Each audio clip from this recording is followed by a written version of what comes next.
This is Rob Johnson, President of the Institute for New Economic Thinking. I'm here today with a brilliant scholar. Stanislav Shmelev is someone who has interacted with INET through INET at Oxford, through being chosen by INET and Handelsblatt as one of the foremost promising young economists in the world. And at least relative to my age, you're young, but quite experienced by this point. He holds a PhD from 2003 at a university in St. Petersburg in ecological economics and mathematical methods. He's created a group that is centered in Europe, Climate Europe. I guess you serve as executive director. And it is how would I say it? I'm sorry, the name of it is, I believe, Environment Europe. Let me I'll chop that and come back. He's the founder and the director of a group called Environment Europe, which has put out many, many things, but some beautiful books, most recently, Sustainable Cities Reimagined, Ecosystems, The Green Economy Reader. He's involved in all kinds of arts, all kinds of scholarship. He's recently written a paper that I found quite fascinating with Dr. R.U. Ayers. It was, I believe, this calendar year, 2021, on the creation and destruction of national wealth. Our financial collapse is endogenous. I want to thank you for joining me today in exploring this very confusing and very difficult realm and time. Thank you very much. It's a great pleasure. So, Stan, let's talk a little bit just about what's on the top of your agenda right now. What issues do you really want to explore, embrace, or for that matter, have explored, embraced, and want to illuminate for our audience and for the world at large? I guess the 6 key topics have been central in my work and still deserve a lot of additional attention, and this is probably what I'm going to be focusing in the next few years.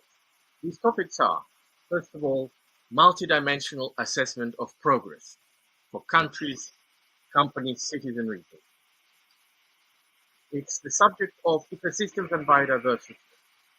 As you well know, we are literally destroying the planet, and over 60% of our ecosystems have been lost since 1970, according to WWF. The third topic is smart and sustainable cities. It's a fascinating subject because a lot of us live in cities. Therefore, cities can be those points of leverage where doing things right, we could help solving half the world's problems. It's also a problem of climate change and renewable energy, which I published a few things about.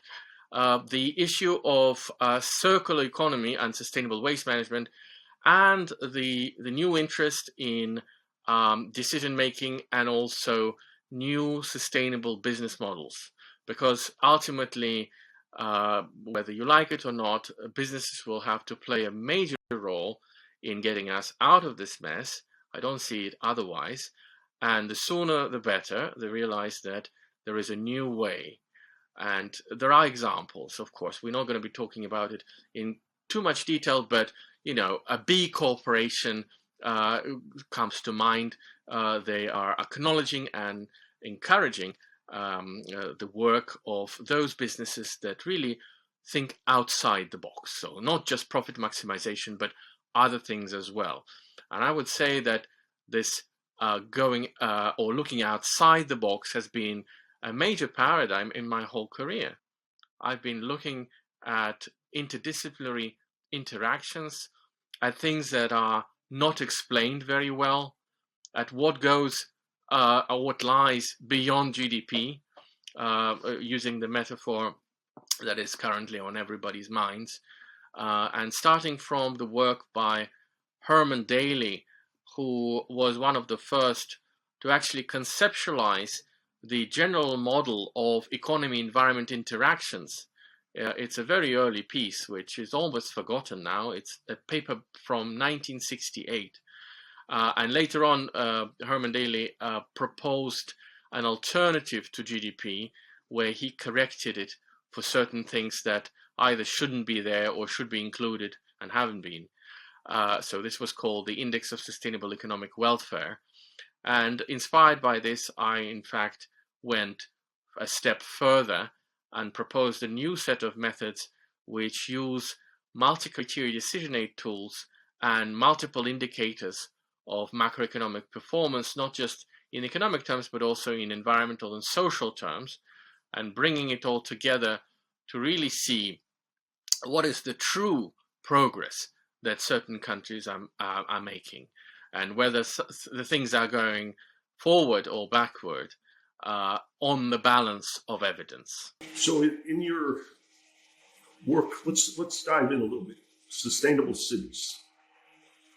I live in New York. There's so many things going on, and so much what you might call in the realm of orthodox economic language, externalities are pervasive, and public goods are, how would I say, much needed. Yes. But that's too simple. Let's go to sustainability, how it relates to environment, how it relates to quality of life. Well, you can recall Tolstoy in relation to cities, because there are, all families that are unhappy in their own ways. In the same fashion, there are no two cities that are alike, even if they have the same population, the same level of economic development, and so on. Because the truth is in the details. There are many, many aspects of urban development that need to be taken into account to truly understand how cities work and what could we do to make them more sustainable. So in our work, we designed a large database which at some point included about 140 global cities from all continents, so Australia and Oceania, South America, North America, Europe, Asia, Africa. And we described these cities with the help of 20 plus metrics of their performance, including economic dimensions, so things like gross regional product or unemployment or inflation, to things like the social realm, life expectancy, the level of education, the Gini index measuring the disparities between the rich and the poor. In the environmental dimension, we look at per capita CO2 emissions and the air quality, the amounts of waste being recycled, and so on and so on. We also introduced recently the so-called smart dimension, where we look at the speed of the internet, the smart infrastructure, and so forth. All these dimensions are interlinked and work in miraculous ways together. So what we've done, we created a framework for the sustainability assessment of these cities and figured out which cities perform better than others, everything else being equal. Surprisingly enough, for the set of global cities, these are San Francisco, Stockholm, and Seoul, not necessarily in this order, but very different cities on different continents that developed different strategies to address these issues. And there could be a whole host of approaches to make a city more sustainable. Actually, we're planning to offer some consultancy advice for those cities who are willing to improve their performance based on the knowledge that we accumulated, and starting with very simple things. So what determines a city's per capita CO2 emissions? Actually, there's a whole range of factors. You could look at the share of coal in the energy mix. That's the simplest one. We have proven that it's statistically significant determinant of CO2 emissions. You could look at the renewable energy share in the energy mix. It also plays a role. You could look at policy measures such as carbon taxes. They also have a role. It might not, change situation dramatically, but the effect is positive and statistically proven.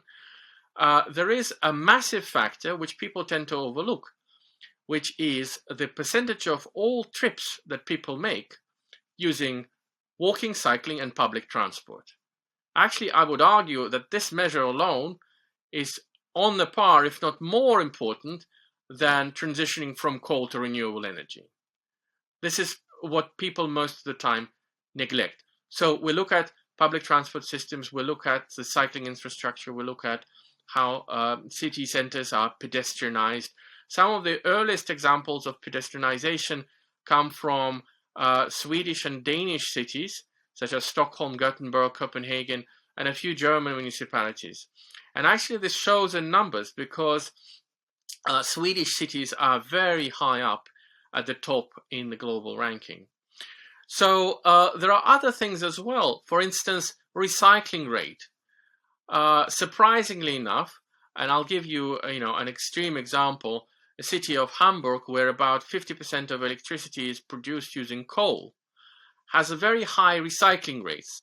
You would think it's a really good thing, but it turns out that recycling requires more energy, and this energy has to be clean. And if this energy is not zero carbon, which is most of the time the case, then adding additional percentages of recycling is actually capable of increasing your CO2 impacts. Very counterintuitive result. Most people don't understand it, but the message is very simple. Clean your energy before increasing recycling rates. This way, you will save the world faster. So that's just a simple discussion about one specific dimension, the CO2 emissions per capita that we were able to track. And we're starting to work on a large sample of European cities and regions, going into much more depth in terms of how these things work. The book that you referred to, Rob, Sustainable Cities Reimagined, was a very collaborative piece because a lot of my former master students from various universities, Edinburgh and Vienna and other places, have taken part as co-authors, and we were able to look at a whole range of cities, the cities of the global south, the cities of North America and Europe, the global sample, and so on and so forth. So this is a really lovely book, and we were offered a chance to put it together at a UN World Urban Forum in Kuala Lumpur. And excitingly enough, we were just on time before the pandemic hit on another World Urban Forum at the UN to launch the book. So it was officially launched at our last engagement of 2020 in Abu Dhabi, after which everything was shut. Well, let me, I guess, the simple question I'd ask before we move on is, if you had a young family, many of our young scholars are thinking about having a family, where would you want your kids to grow up? In the country or in one of these cities? Well, it's a difficult question. I would probably like to be in the countryside, but not too far from the city, to avoid the air pollution, but to be connected by fast, high-speed railways if something needs to be done, or because cities also host tremendous cultural treasures, and to avoid this would probably mean a certain one-sided education for the children. But actually, I would say that relocating to Oxford over 15 years ago now was an absolutely right choice, because Oxford is that idyllic place, which is almost the countryside, but not too far from a large capital city where you could enjoy, your museums, theaters, and everything else. Yes. Yeah, there's, how would I say, there's cultural pollution as well as environmental pollution that has to be inoculated against. Now, in the, anxiety of the present time, many people are saying, well, that's fine about this city or that city, but some of them may be underwater, places like Miami or Manhattan in New York. Others are saying the upper atmosphere and so forth may deteriorate, so it doesn't matter where you live. I have a very strong sense, this UN report that just came out since you and I last talked, that people are saying it's coming and we're not doing enough.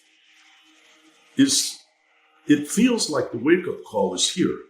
What do you see as the sources of resistance to embracing this challenge, analogous to war preparation? That's a difficult one. I would definitely agree with the statement that not enough is being done, because if you look even the most developed countries, you still see that the railways are not running on renewable electricity. You see some houses poorly insulated. You see a lot of people still driving their 4x4s on petrol or diesel, right? Lots of issues around. The degree of complexity and the scale of the problem is often cited as, the hindering factor that doesn't allow people to actually, comprehend, because you need to somehow solve it in your head, at least preliminary. You need to understand how different energy carriers interact together. What's the role of renewable energy? What can you do with the transport sector? You have to have, a really hands-on experience of these things to actually, see how it could play out in the real world. Of course, there might be an oil lobby hiding away somewhere. It's also true. And just the sheer power of habit. So that human factor, which in some of our education, in traditional classical economics, people were trying to avoid as much as possible, which always annoyed me a lot because I wanted to see the real human in the economic models. But it's a great factor of hindrance. People are looking at their neighbors who happen to drive a big SUV or a 4x4 car, and they want to match you. They want to be the same. They want to project importance, wealth, financial affluence. I still don't have a car, and it's not just because I failed my exam. It's also out of deep commitment. I really think that if you can, of course, when you have a large family, it's a different matter. It's much more difficult, but you could drive a hybrid car. There's lots of options around, and there are unnecessary acts of consumption, shall we say? So I would probably, this would be my answer. So complexity of the puzzle, the sheer scale of the problem. People are always overwhelmed by what's in front of them. The lock-ins, some lobbying, and also situations where people are consuming unnecessarily things that they probably shouldn't be consuming. Well, I'm going to smile a little bit because I bought a Toyota Prius hybrid in 2006, and I still haven't sold it. It operates wonderfully. There's no reason to sell it, but it's been a great car.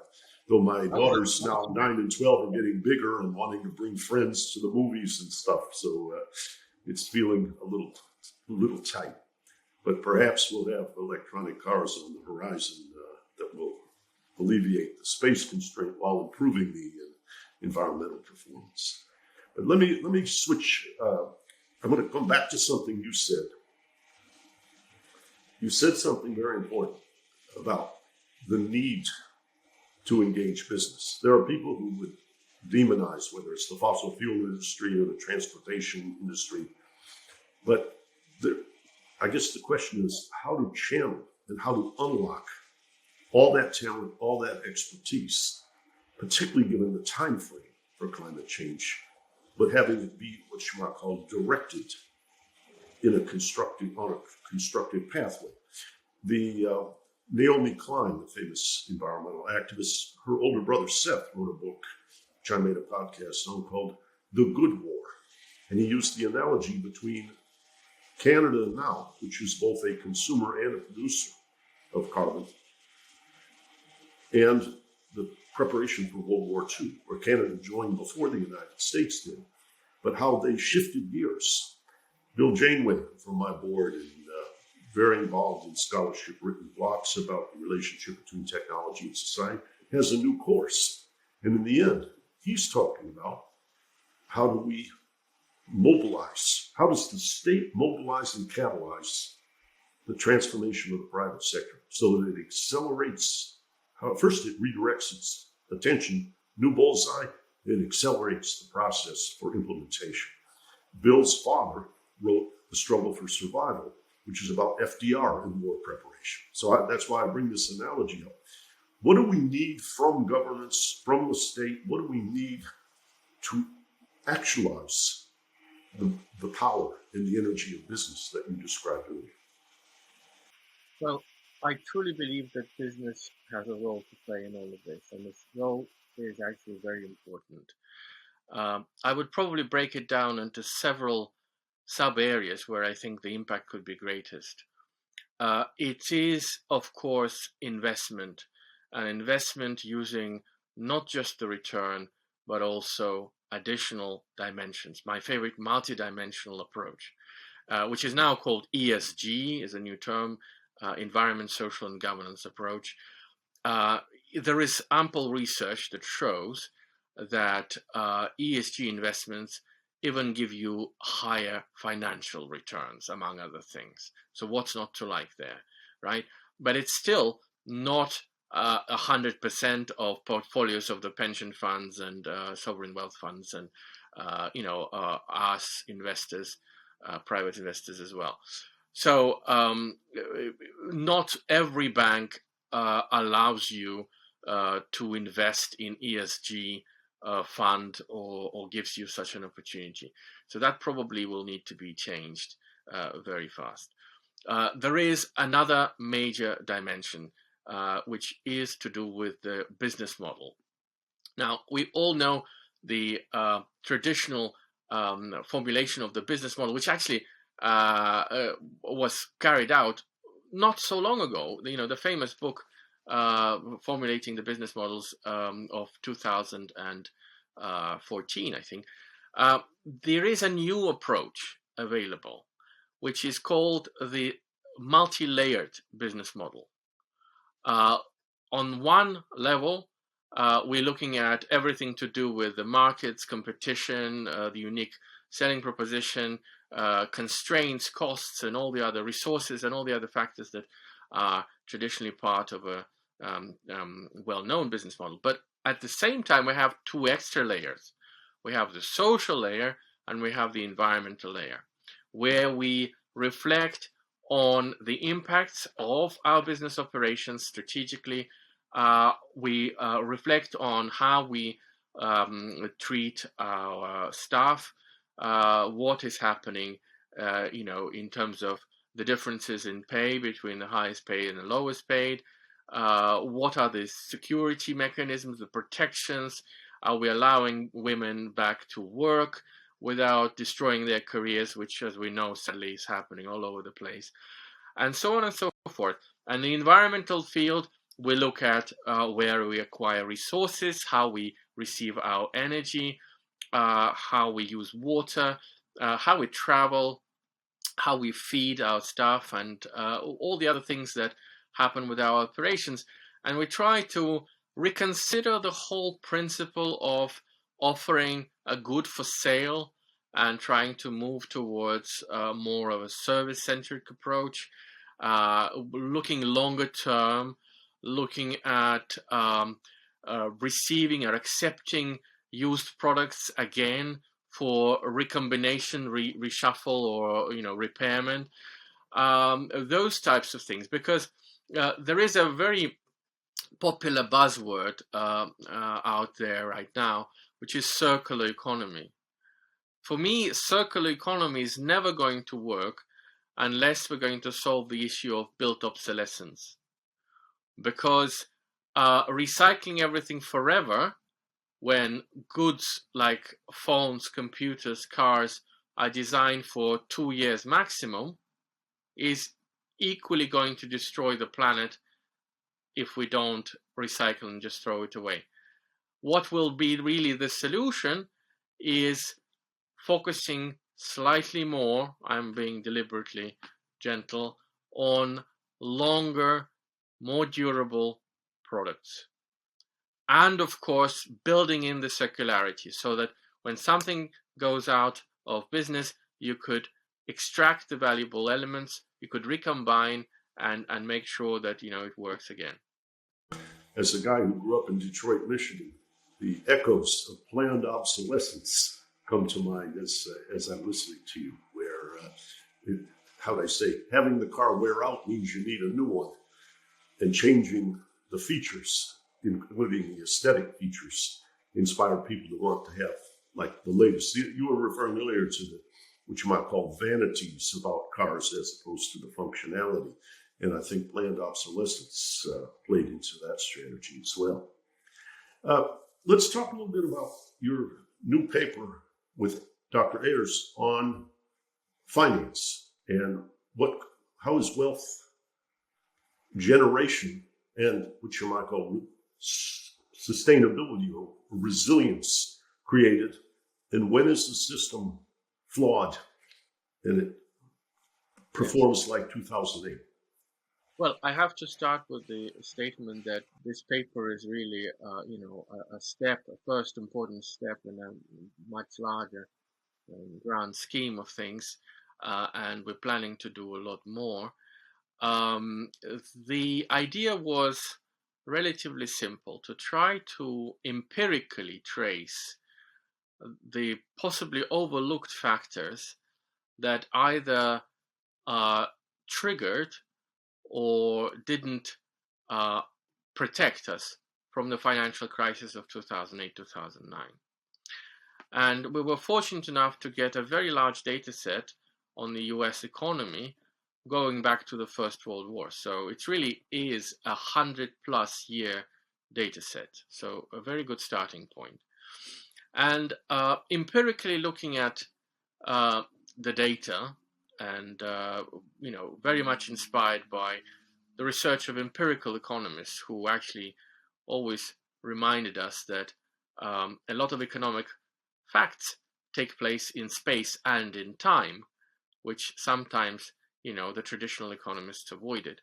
What we tried to do was to look at various macroeconomic aggregates, various variables that could have played a role, and we found at least 2 or 3 interesting things. First of all, we were able to show that Glass-Steagall Act, which prohibited commercial banks from doing speculative operations, was actually important. Of course, it didn't change things overnight. It didn't increase wealth in the US by a factor of 3, but it has a positive, statistically significant impact, which is something that we have to bear in mind and put aside because it's an important dimension.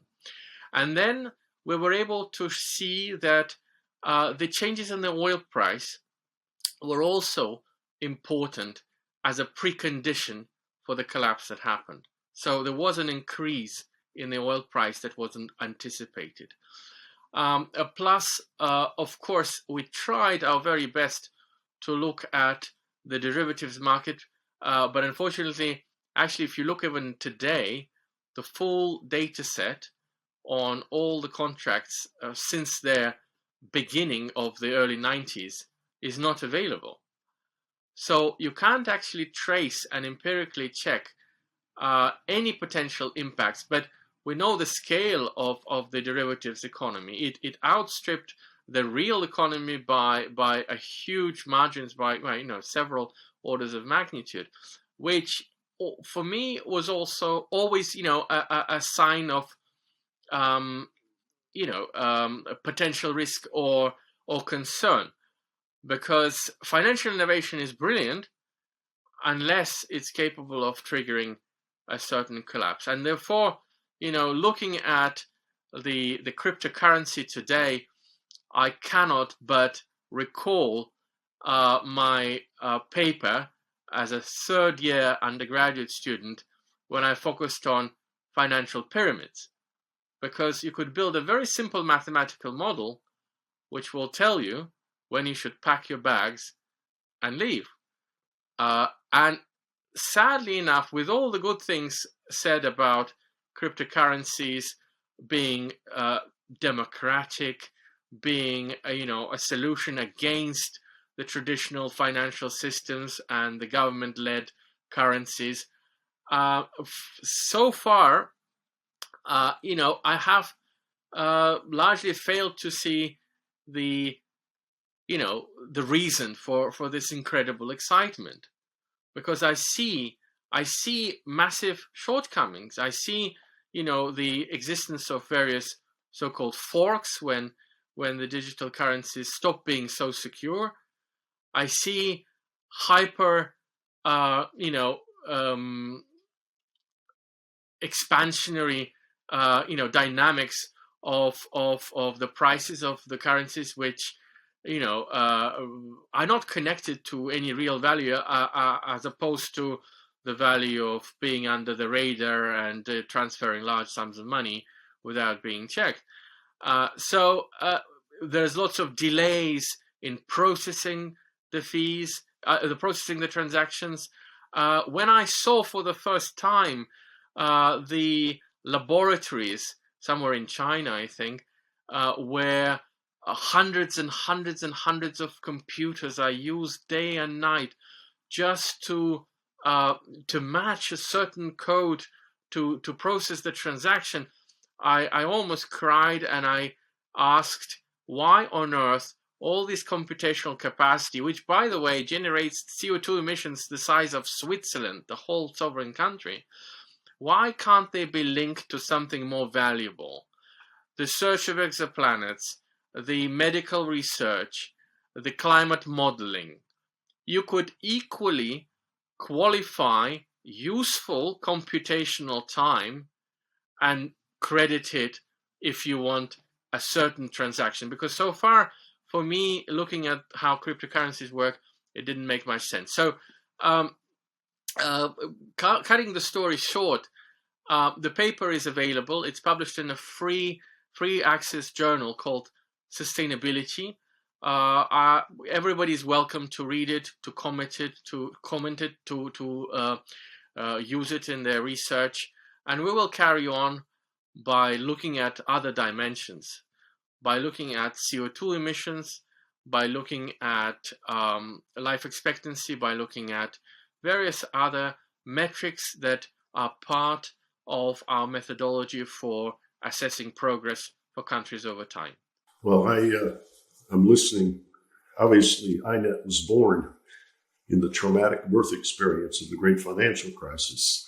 And scholars like Michael Greenberger were tracing. He's at University of Maryland. Tracing, he's a former CFTC commissioner.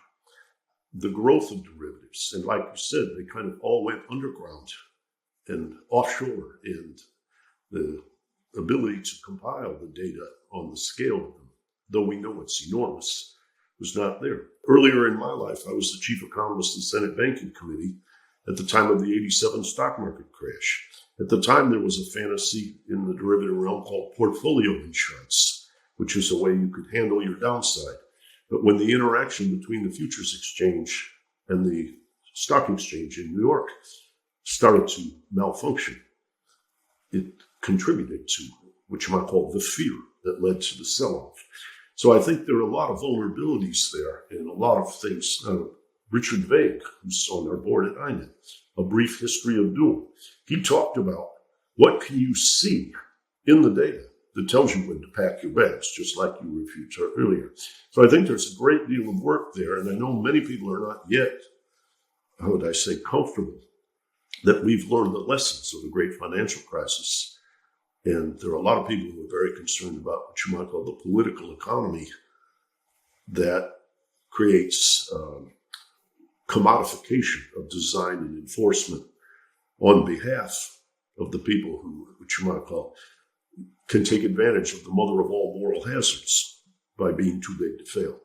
So I think this is an area that you're driving into that has a great deal to do with social confidence. And I think the financial crisis of 2008 illustrates that was the beginning, not just of loss of confidence in financial regulation, but in governance as a whole.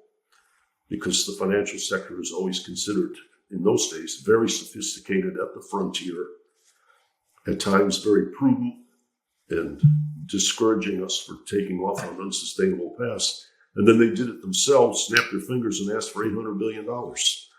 And so that I find how would I say, when I talk to young people now, the sense of urgency about climate, about gender and race inequality, about the cost of education, those things capture their imaginations more quickly. But these deeper, what you might call foundation stones of a stable and prosperous society. Adair Turner, Between Death and the Devil, the book that he wrote as an INET senior fellow, illustrates that what we're doing is we're guaranteeing all kinds of people on the promise that capital flows will generate productivity. When much of it is collateralized real estate, it doesn't have very much to do with productivity, but the guarantees are enormous. So I applaud you for reaching back into that realm, because I think it's still what you might call an unresolved aspect of which you might call the coherent society that we all aspire to achieve. You mentioned to me earlier Global South and environmental transformation in the Global South. I've been involved with a group that INET sponsors called the Commission on Global Economic Transformation. And one of the things that came onto our radar screen, International Office of Migration is talking about vast increases between now and 2075 in the population of the continent of Africa. While, when I say the East Asian development model of manufacturing, infant industry protection, and so forth, is challenged by global supply chains, machine learning, and automation, and climate in equatorial regions like South Asia and like Africa threatens, which you might call the viability of subsistence farming. So all of this looks like, that's what you might call the frightening side of the ledger. Then I see people like Chris Kramer at SOAS or Michael Spence, who's the co-chair of this commission, trying to see how to bring technology and innovation to, a different development model. But how do you see the Global South in relation to the climate crisis? And what kind of things would you recommend? It's very hard to adopt a Swedish model for 1.5 billion people. But there have got to be clues contained within the successes that you found that will give guidance to that development. That's true. In fact, I was so keen to come closer to these people and to the problems that I traveled numerous times as a visiting professor to countries like Kazakhstan and even Colombia in Latin America to teach ecological economics and to learn how the societies operate and how they work. And what I can report is actually what not many people openly understand and acknowledge. There's a whole range of countries in the developing world that are already today zero carbon when it comes to the electricity production. A lot of the hydroelectricity is used in countries like Colombia, Brazil, Nepal, Albania, Bhutan, and many others. And actually, the developed world somehow fails to see that. There is another problem which relates to ecosystems as such, because most valuable ecosystems are located in the tropics, in the belt where you have so-called countries of the Global South. It's Colombia, it's Brazil, it's Indonesia, it's Sub-Saharan Africa, and India, and a whole bunch of other countries. It is absolutely fundamental that we protect and enhance those ecosystems. and the conflicts that are emerging are enormous.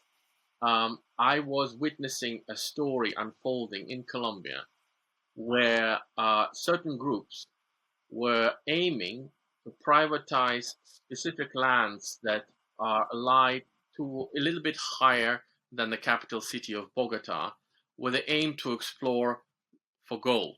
Remember the famous El Dorado story. Lest they know that these particular regions are performing an absolutely unique ecosystem service or function. They are the high altitude wetlands that are accumulating the moisture from the low-lying clouds and the air, and collecting this moisture and providing the drinking water for the capital city of 8 to 9 million people. So imagine if this exploration for gold, which is extremely valuable economically, would have gone ahead, this whole city of Bogota would have been deprived of the source of drinking water, and for all the hospitals, all the kindergartens, and all the 9 million inhabitants, it of course wouldn't have been an easy challenge. So lots of discussions about regarding ecosystems, conservation, and the so-called developing world. When I was giving a lecture at Cambridge once, somebody came up to me and said, well, I'm from Ecuador. We want the global community to pay us not to extract oil and to develop our national park. I said, don't do it. They said, why? We have come up with a massive amount, several $1 billion that our national park is worth. By the way, when I worked for the IUCN, International Union for Conservation of Nature, and I was tasked with the job of developing a new tool or method for evaluating ecosystems, I came up with a multidimensional, again, the keyword, multidimensional approach, which doesn't convert the value of nature into money. And this is a fundamental point, because even the whole concept of value in many other languages than English are multidimensional themselves. They point towards a value. Something is being valuable because it's rare. Something being valuable because it's performing unique functions. Something being valuable because it's beautiful, and not necessarily because you could flog it and sell it and get a good return on it. So that's the first principle. Now, what happens if you let it run and you create an open market for ecosystem services? Well, there is a very good chance that a few extremely rich individuals or group will privatize the whole tropical belt, and we're not going to be able to control what happens there. That's one thing, and this is a global public good. This the tropical belt still hosts those valuable plants and animals and processes that without which the whole Earth ecosystem will collapse and we're not going to survive. So my arguments in relation to Ecuador were very simple. I said, well, imagine the price of oil changes. Imagine it triples. That will mean that you will have to cut your forest down and destroy your national park, because nothing will save you. You will have a figure stamped in court that some clever economists have calculated for you, several $1 billion, but that will be it. You wouldn't be able to object. So from my point of view, monetary evaluation of nature is not a solution to the problem, right? In another discussion, an argument arose, what do you really want? To sell an asset or to protect it, right? If you want to protect an asset, you might figure out a slightly different set of approaches. And this is actually why I was able to publish this rather unusual volume. It's an album of photographs called Ecosystems. I was helped in this difficult task by several good people, including Dr. Joachim Spangenberg, who kindly wrote the introductions to each chapter, and some designers from University of Reading who helped to put it together. But the main message is very simple. The world is multidimensional, and nature shouldn't be bought or sold. It performs incredibly complex set of functions, which are amply illustrated by the images in this book. So each chapter is devoted to a particular ecosystem service, and from food, oxygen supply, clean water, pollination, inspiration for artists, and a sense of place and other types of ecosystem services that we enjoy. This book goes through them all. The most exciting detail is that we decided to use this book as a sort of leverage point to attract the attention of global policymakers, and sent it to a few prime ministers and the heads of state. I'm not going to say much about those who haven't responded, but among those who have responded, we have very interesting individuals and countries. We have His Holiness Pope Francis. We have President of France, President Macron. We have Prime Minister of the Netherlands, Prime Minister Rutte. We also have a letter from Prime Minister of India, Narendra Modi, and a handwritten note from David Attenborough himself, who said that he has no doubt that this book could be turned into a BBC documentary. Guess what? When I send it to the BBC, that's another copy, they have never replied. But I'm greatly persuaded that you need to use other tools than just financial valuation to trigger people's interest, to reach the hearts as well as minds. And the book was launched at the Club of Rome 50th anniversary meeting, the same Club of Rome that was set up at the time when the famous Limits to Growth report was launched back in the early 70s, that used a very complex but yet elegant systems dynamics model to show that unless we deal with resource availability, environmental pollution, and the growth of population, we're going to face significant challenges on multiple levels. And surprise, surprise, even the old authors of the report themselves confirm now that we are still on the wrong track. So we managed to organize an exhibition of photographs accompanied by text from Joachim Spangenberg in Oxford, and Oxford University kindly gave us space at the Mathematical Institute to do that. Unfortunately, the Oxford Times, the local newspaper, referred to this exhibition as too highbrow.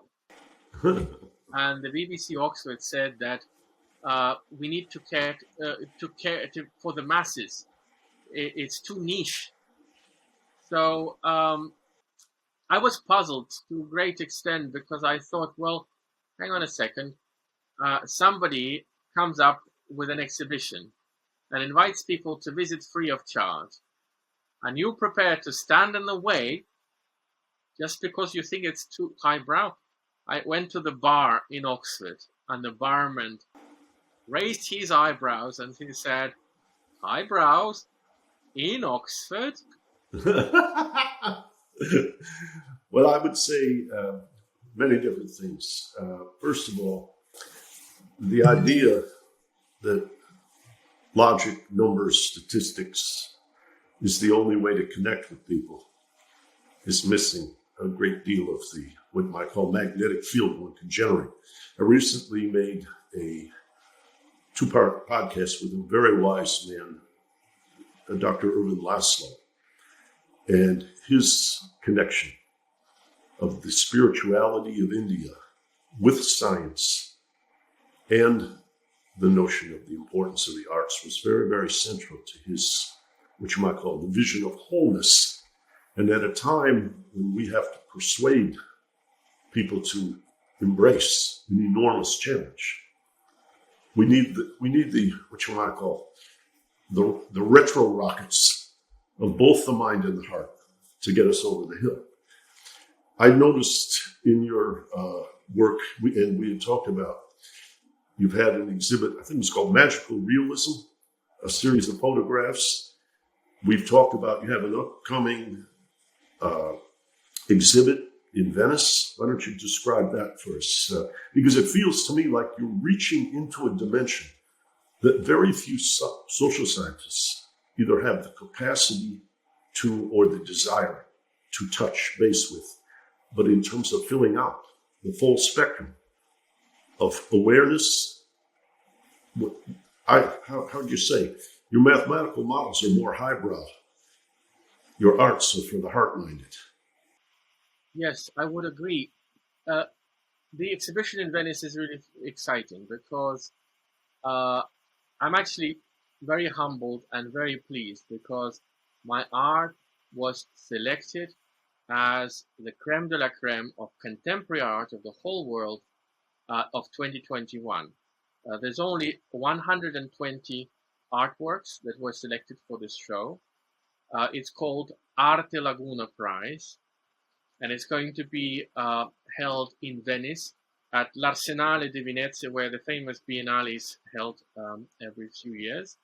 The private view is on the 2nd of October this year, and the exhibition is going to extend until the 24th of October. And now a little bit about the piece that I'm showing. The piece that I'm showing is a square photograph called Magical Realism, from the Magical Realism series. It depicts an extremely beautiful terrain in the depths of Colombia, the Coffee Triangle, which presents a few visual challenges. On the one hand, you see a beautiful landscape. When you look closer, you suddenly realize that deforestation has happened over the space of probably 2/3 of the photograph.